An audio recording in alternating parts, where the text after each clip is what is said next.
Kaya may mga sabay-sabay na kumpas yan. Dahil dito, ha? Dahil dito, pakinggan nyo. Guys, dito, hindi pinag-uusapan dito kung pro-Marcos ka, anti-Marcos ka, pro-Duterte ka, anti-Duterte ka. Hindi pinag-uusapan dito. Ang pinag-uusapan natin dito, yung pakinabang natin sa mga nag-hire sa atin. Yun ang importante. Hindi pwedeng sabihin, ay hindi, didiis ako. Hindi pwede. Magpakatotoo tayo. Ha? Kaya tayo nagbablog para kumita. Ha? Yan ang totoo. Okay? Ito ang literal na takbo ng social media. Kaya nga sinasabi ko nga minsan, lahat tayo bayad.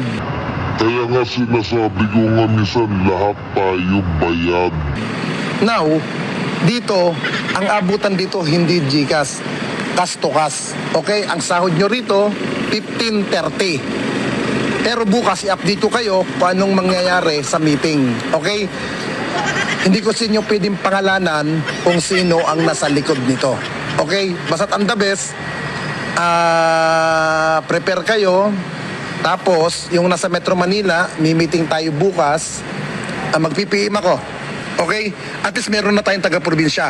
Ngayon, kung meron kayong gustong ipasok sa GC na para makasama pa, kausapin yung mabuti, i-briefing nyo, i-explainin nyo. At ang maganda rito, Bes, hindi yung vlogger na 1 buwan, 3 buwan, 4 na buwan, hindi. Hanggang election ito, 2028.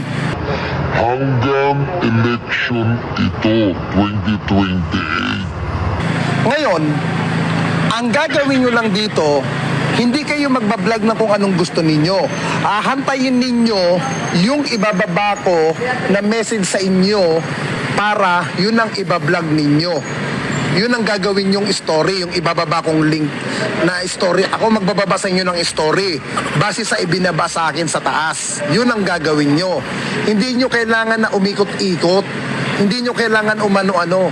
Kaya, mas maganda ito kaysa NCRPO. Sa NCRPO, ikot kayo. Dito, hindi nyo kailangan. Puro papuri at pag-angat lang kay Speaker Romualdez dito.